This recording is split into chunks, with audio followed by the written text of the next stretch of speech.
These parents killed their kids because they thought they would come back to life. Okay, so it was late COVID period and the older sister Alicia, who was 27, learned some superstition rituals online and read many books, and she started taking it extremely seriously and convinced her parents and younger sister to believe her. Now there's two sides of the story that could have happened. One, the parents believed the two daughters were possessed by some spirits, and they just killed them hoping they'd come back to life. And the other and most popular one is that Alicia convinced both of her parents to kill her and her sister because they would come back to life. The parents then bludgeoned their two daughters to death, believing full-heartedly that they would come back to life within 24 hours. Her younger sister was hit in the head to death by a dumbbell, and Alicia was killed by a trident. And after killing both of their kids, the parents just patiently waited for their daughters to come back to life. That's when the police walked in on the gruesome scene and arrested them. This might just sound so insane you might not believe that people could actually do something like this, but it was a time in the world where everything was extremely fragile and nobody knew what was going on. So this family literally just went down a rabbit hole on rituals and spells, and completely believed it and acted on it. This case is extremely disturbing and I know a bunch of you have never heard about it, so let's talk about it. Imagine finding out that the pastor from your church did this. On August 1975, 8-year-old Gretchen Harrington was walking to Bible study in Pennsylvania, but she never made it. Gretchen's father became extremely worried when she was nowhere to be found. And that's when Pastor David Zantra called police to report Gretchen missing. When investigators interviewed the pastor, he was providing details of what Gretchen was wearing that day, even though she never made it to the church. So how did he know? The pastor denied knowing anything about Gretchen's disappearance, and 2 months later, her skeletal remains were found at a nearby creek. Gretchen's cause of death was blunt force trauma to the head. But 50 years later, on January of this year, police interviewed a woman who was friends with the pastor's daughter in the 70s and discovered something from her diary entry around that time. The little girl at the time explains in her diary that the pastor used to touch her when she slept over his daughter's house. The pastor, who's now 83 years old, moved to Georgia after Gretchen's murder, and when police came to arrest him, he admitted to everything. He said that on that morning of 1975, he saw Gretchen walking to Bible study, so he offered to give her a ride, but instead of taking her to the church, he took her to a wooded area and told her to take off her clothes, and when she said no, that's when he took her life.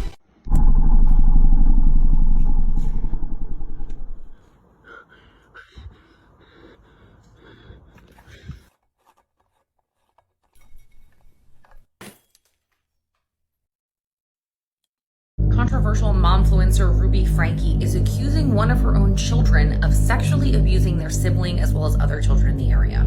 Ruby was charged this week with 6 counts of felony aggravated child abuse. All 4 of her minor children are now in the care of the state, so she was in court on Thursday for a shelter hearing. It was during this hearing that Ruby made these truly shocking allegations, claiming that one of her children has been sexually abusing another one of her children for years, as well as other family members and neighbors. Ruby said in court that the quote-unquote abuser, her child, began watching pornography at 3 years old and had been sexually abusing her other child for so long that the two of them started sexually abusing other children together. Franke said she found out about it because the child allegedly confessed to abusing something like 20 people. It's notable, though, that she didn't bring up any evidence to support these claims. The judge ruled that the child in question should be placed in a home with no other children, and for her part, Ruby will remain behind bars in Utah until her next hearing. American Airlines has a lot of explaining to do after a male flight attendant was caught putting a hidden camera in the bathroom seconds before an underage girl walked in. It all started on September 2nd during flight 1441 from Charlotte to Boston. A teenage girl got up from her seat to use the bathroom in first class. As she approached, she was stopped by the male flight attendant who said, quote, "Hey, hold on just a sec. We're about to start collecting trash, so I'm going to wash my hands," end quote. The girl obliged, let him go in, wash his hands, and then when he was done, she went in and used the restroom. As she was finishing up, she found the camera, which she then reported to her mother. Her mother then reported to the other flight attendants, who alerted the captain, and they called for authorities to meet them at the gate. When they landed, police boarded the plane and immediately removed the male flight attendant. American Airlines says they're cooperating with the investigation, which is being led by the FBI since this happened mid-air. 13-year-old Jamie Kloss was just getting on the school bus in the morning when the roughest-looking 21-year-old I have ever seen, Jake Patterson, who was just on his way to work, happened to catch a glimpse of her as she was getting on the bus and made a final decision in his mind that, quote, "This is the girl that I'm going to take." He had tried driving up to the Kloss home a couple times, but there was some commotion, neighbors, whatever, and he got spooked and drove home, but he decided to try one more time. With a stolen license plate and every light disabled on his vehicle, I mean, we're talking right down to that little light that comes on when you pop the trunk, he slowly coasts into the driveway, but it sets the dog off. Dog starts barking, which wakes up Jamie, who tells her parents. As Patterson walks up to the house, he's completely dressed in black. He's got a ski mask on, wielding a shotgun. Jamie's dad is coming over to the front door to see what the commotion is, and Patterson can just kind of see his silhouette through the window and fires a fatal shot right through the window at the dad. As he's shooting his way through the front door, Jamie's mom is actually able to quickly call 911 and barricade herself and Jamie inside the bathroom, but Patterson quickly is able to just smash his way in there, and he fires another fatal shot at Jamie's mom. This girl had to witness both of her parents go in just the most brutal way possible. This all went down in about a 4-minute window, and as the police are speeding over to the house, they actually pass Patterson, who is able to get away with Jamie locked in the trunk. Cops just had the crime scene to go on, and everything just goes quiet for a little while. No leads, no sign of Jamie, zip. But Jamie was still alive. For 3 months, Jamie was forced to live under Patterson's twin bed, and he tried to develop this companionship-like relationship with her, like they apparently played cards and watched TV, and he basically just instilled it in her that if she ever tried to make a break for it, it'd be bad. He had the bed lined with tote boxes and weights, but that was it. One day, Jake tells Jamie, "Hey, I'm gonna be gone for a couple hours, you know the drill," and everything had gone according to plan up to this point. 911. Hi. I have a young lady at my house right now, and she says her name is Jamie Kloss. Who's going to come back? Jake Thomas Patterson. When Jake came home after that couple hours, Jamie was gone. Now at this point, Patterson is just out of his mind, driving around frantically, just trying to track Jamie down, but the cops tracked him down, and the first thing he said was, "I know what this is about, I did it." Light out. Everybody. It is there.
This man took a selfie with his mom's decapitated head. Basid McLean, who was 26 years old, dismembered his own mother with a power saw, then took a selfie with her head. He then dismembered her and put her into heavy-duty garbage bags, and then he dumped those garbage bags in numerous locations. The first bag contained her arm and leg, the second bag contained her torso and her shoulder, and the last bag contained her head. Tanya Bird's autopsy revealed that she had been stabbed in the neck. During the trial for his mother's death, McLean reportedly claimed that he had voices in his head since he was a kid, and allegedly spent most of his life in different mental facilities. And to make this case even more crazy, McLean's wife killed their son. She beat him to death with a broomstick because he couldn't handle an egg and dropped it accidentally, which makes this guy even crazier to me. Why in the world would you let your wife beat your kid to death? But this is the same man that murdered and dismembered his mom and then took a selfie with her head. The police went through McLean's phone, and this is when they discovered the photo of him and his mom's decapitated head. He was sentenced 25 years to life, but 25 years? This to me is immediately death row. A Florida family is mourning the death of their 4-year-old twins, Kelland and Aurora Starr. This happened back on Friday, August the 25th, and the twins' mother was at work the night that this happened. Reports say that the dad took them to bed and went to bed himself. The next morning, when the mom realized that they weren't up and she went to check on them, she realized they were not in their bed and they weren't immediately visible. They went into a panic looking for the children. An older sibling is the one who found them in their cedar toy chest, and initially the sibling thought that they were just asleep because they had their arms wrapped around one another. And then when the mom got there to observe the situation, she realized that they were deceased. The mom reports that it was not unusual for the twins to wake up during the night and pull toys out, play with toys in their bedroom. But this particular night, for some reason, they decided to take most of their stuffed animals out of the cedar chest and leave just a few in there, just enough to provide a layer of comfort, and they climbed inside and shut the lid. And they say that when the lid was shut, that the cedar chest became airtight and soundproof, and they basically suffocated inside the chest. Authorities are investigating this incident, but as of today, no charges have been filed. And this really just seems like a tragic accident. I mean, it's just kind of one of those things that you just would never think that this would be a hazard in your child's bedroom. A GoFundMe page has been started for the family, and as of this afternoon, it has raised over $16,000. Kids in Danger, a nonprofit organization, says that according to the U.S. Consumer Product Safety Commission, that at least 34 deaths to children under age 18 have been reported between 1996 and 2014. So that is not a lot. One is too many, but that is not a lot in the grand scheme of things. They also go on to say that since 2005, more than 21,500 toy chests have been recalled due to hazards including strangulation, entrapment, injury, and horrifying moment that 17-year-old Mackenzie Shirilla drove her car into a brick wall at 100 miles an hour, killing her 2 passengers.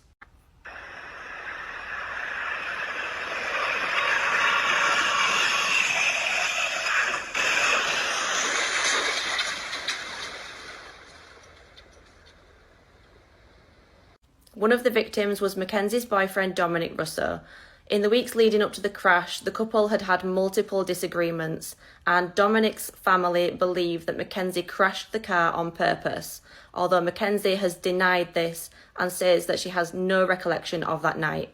The other victim was Dominic's friend Davian Flanagan. He was just looking for a ride home that night and was in the wrong place at the wrong time. 2 weeks before the crash, Mackenzie had actually threatened to crash her car with Dominic inside. He'd called his mum asking for a lift home and ended up being picked up by his friend. His friend said that when he rung him, he could hear Mackenzie in the background saying, "I will crash this car right now." When they got into Mackenzie's car on the night of the 31st of July 2022, Dominic and Davian had absolutely no idea that she was planning on carrying out that threat. She accelerated to 100 miles per hour and ploughed straight into a concrete wall. The wreckage wasn't discovered for 45 minutes, and by the time paramedics arrived, Dominic and Davian were already dead. Somehow, Mackenzie survived that crash, and she says she has absolutely no recollection of that night, and she would never have intentionally crashed the car. Her trial began and the court was shown the footage of the crash. It was also noted that Mackenzie had posted on social media, enjoying Halloween events and going to a concert without a care in the world in the months following Dominic and Davian's deaths. Mackenzie claimed that she suffers from a condition called POTS that causes dizziness and fainting, and that this is what contributed to the crash. Mackenzie's mother spoke in court. She fully believes her daughter did not intend to crash her car, and she said to the judge that she asks for leniency because it was a tragic accident that she doesn't remember. However, Dominic and Davian's families requested the harshest of sentences. The judge held the trial without a jury and said, quote, "She had a mission and she executed it with precision. The decision was death. Her actions were controlled, methodical, deliberate, intentional, and purposeful. This was not reckless driving, this was murder. Mackenzie was found guilty of 2 counts of murder and sentenced to 2 life sentences with a minimum of 15 years.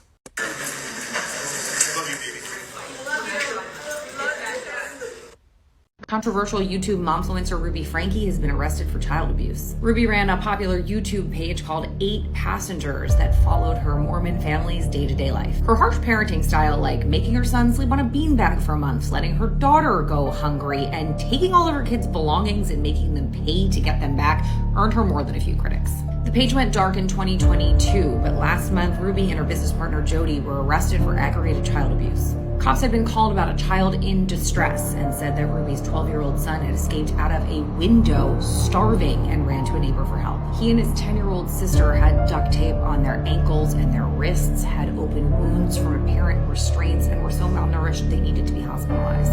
All 4 of Ruby Frankie's minor children are now in the care of Child Protective Services, and her husband Kevin, their father, claims he had no idea about the alleged abuse. Have you ever wondered who this character is based on? It's loosely based on the real story of Barbara Sklova, and it's really, really disturbing. Quick trigger warning before I get into it, because the details are horrific and there's mentions of child abuse and cannibalism. Back in 2006, Barbara was living in the Czech Republic. She suffers from a glandular disease that makes her appear smaller and younger than she actually is, and she managed to convince people that she was a 13-year-old girl named Annika, when in fact she was 32. Annika managed to manipulate her way into this woman's life. This is Klara Marova, and she lived in the same area with her 2 sons, Andre and Jacob, who were 8 and 9. Klara liked to talk about her belief that she was destined to fulfill a mission from God, and her sister Katerina ended up joining a cult that was run by a man named Joseph. This cult believed that they were completely absolved to commit crimes, and the leader, Joseph, was actually Annika, or Barbara's, father. Their ideas and views were completely warped, and Barbara used this to her full advantage. Clara's sister Katerina actually knew full well that Annika was a 32-year-old woman, not a teenager, but Klara had no idea, and she began to treat her like a daughter. Due to ill health, Annika had lots of doctor's appointments, but she'd never let anyone go with her, and during these doctor's appointments, Klara began to receive really strange text messages and emails that she thought were from Annika's doctor. It's actually believed that it was Joseph. Annika's doctor claimed that Annika was being abused by Clara's 2 sons, and that they had to be cured of all evil. Of course, this was all lies. The boys were completely innocent. Klara became extremely abusive towards Andre and Jacob, beating them with her bare hands, wooden spoons, and a belt. But in August 2006, the doctor said that these punishments weren't working, and they had to try something else: shock therapy. Klara was instructed to take the boys to a cottage in the woods, and when she got there, her sister Katerina was waiting for her, with a man that's thought to be Annika's brother, and 2 other women, Jan and Hannah. This cottage became absolute hell on earth for the 2 boys. They were locked inside dog cages, barely big enough to sit up in. They were forced to eat from dog bowls and forced to sit in their own feces and urine. They were shocked through the bars, and when they were let out of the cages, they were beaten by the whole group. And Annika would often tell the adults that the boys were bullying her because she knew that the punishments would be ramped up.